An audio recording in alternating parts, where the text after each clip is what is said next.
In the land of grills, how's it all going, folks? I tell you what, you read the description, turning your Weber kettle into an offset. Now this is from Flametech grills, and this thing is really interesting because it's 430 stainless steel, it's 16 gauge. You can put 32 ounces of liquid down there.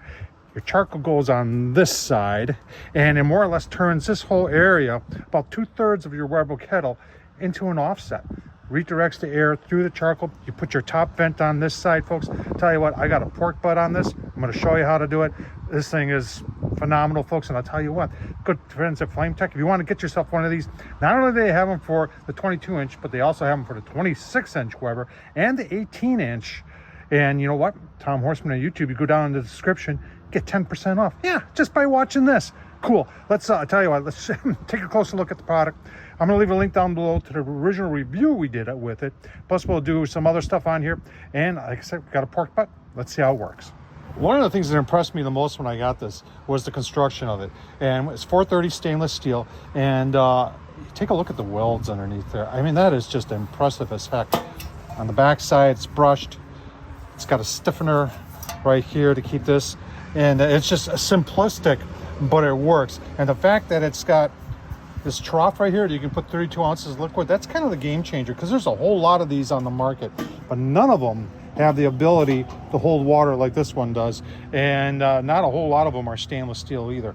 And if folks are probably asking, Tom, how does this compare to the Slow and Sear? Well, you know what? We're not doing a comparison yet, because we want to do some more cooks with this, but there will be a comparison coming out. Yeah, you're right. I should be comparing this to the Slow and Sear, and we're gonna get some charcoal in there. Let's go take a look at that pork butt while I get this fired up. All right, got part of our pork butt here today, folks, and we're just gonna be using, I haven't used this stuff in a long time. You're saying that sounds crazy. Blueberry and black garlic seasoning. Well, knock it until you try it, folks. From my good buddy Darren at Fire and Water Cooking. I'll try to remember. If I don't, remind me to leave the link down below. Their black garlic, if you haven't had black garlic, her black garlic seasoning with salt in it is very, very good. Get this on. I am going to put a probe in there, and so we'll be able to try and monitor some of the other temps with the probe. So get it on, give you a look-see. In all, you're saying, oh, how long is that supposed to last? I've done one other test for this so far, and I honestly believe you get about 12 hours out of it. They say 10 hours. Temperatures outside, the wind, there's a lot of variables, but we'll see how it does. All right, pork butts on the Smoke and Sizzle on the Weber. It's 11 o'clock in the morning, so I'm probably not going to do a whole lot of low and slow here. I do, if you watch my channel before, you know on the Webers I always leave my bottom vent wide open, and I control everything with my top vent here. And I'll leave some links below, because people are saying, what about those handles? I've got some other handles I've done, and this is also the one that I did the leg extension on. If you're wondering why it's so high, I'll leave a link down below. Barbecue Dragon makes a great side shelf, folks. I sound like a commercial here, holy smokes. Let's take a look at the setup here. There it is. And we're using a meat stick, a brand new one that I haven't tried before, Chef X today. That's in there. That's going to tell us our temps. Just keep on going if you're wondering what charcoal, B&B, hotter, longer, better. Well, let's tell you what, let's give you a look-see in maybe an hour. All right, told you to give you a look-see around an hour, or a little over an hour. And our ambient temperature says 237. So that's pretty good. I did back off on the vent setting. Remember, bottom vents are wide open, controlling everything with the top vent. We smoke likes to stick to wet, damp meat, so we are going to give her a quick spritz here. So just some water, nothing fancy here. Back on. See how we're doing there? We're not even a quarter of the charcoal burnt yet. So keep on going. Give you a look-see. All right, folks, we are 2 hours, almost 35 minutes into it. Now it calculates time here, the meat stick. I want to take a look and see how the Smoke and Sizzle is doing here. Oh man, look at that. Some nice pullback going on already. Look at the bone is coming out. Good color on that. We are probably a little over halfway through the charcoal. Like I said, I've been kind of letting this thing do its own because of how late I got this going on at 11 o'clock. So we're going to keep on going, give you a look-see. We're just getting into the stall, so it'll probably slow down. Right now it's saying that it's got an hour 45 minutes left to go, but coming into the stall, I'm sure that number will go up a little bit, and we'll give you a look-see. So far it's doing a great job. All right, folks, just a little over 4 hours into it. You can see our meter's up to 173. We are definitely into the stall, and now time remaining is 2 hours.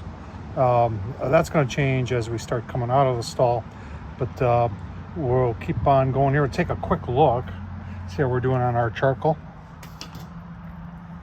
Oh yeah, looking good. Tell you what, that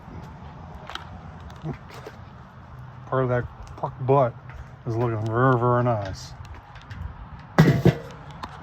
Give you a look-see as we continue on. All right, folks, 5 hours on the smoke and sizzle. Let's take a look. We're at 180 internal. Yeah, looking pretty good there. Keep on going. Probably just give you the final look. I'm not gonna wrap it. Just gonna keep on going like this.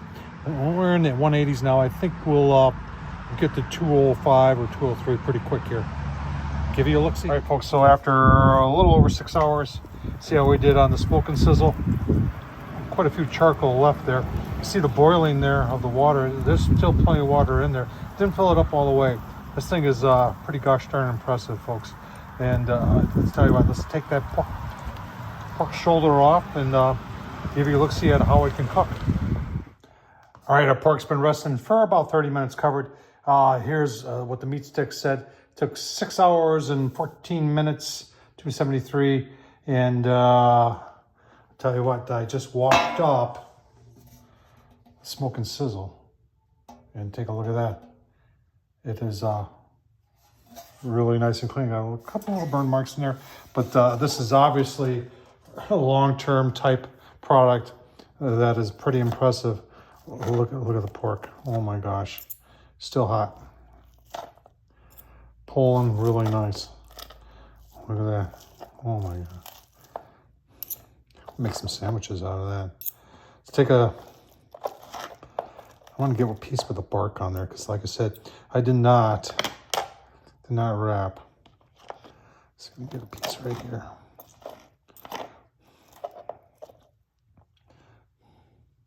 That looks nice smoke ring there. B&B. I didn't put any woodchucks in there. That's just B&B charcoal. That's oak. Oh.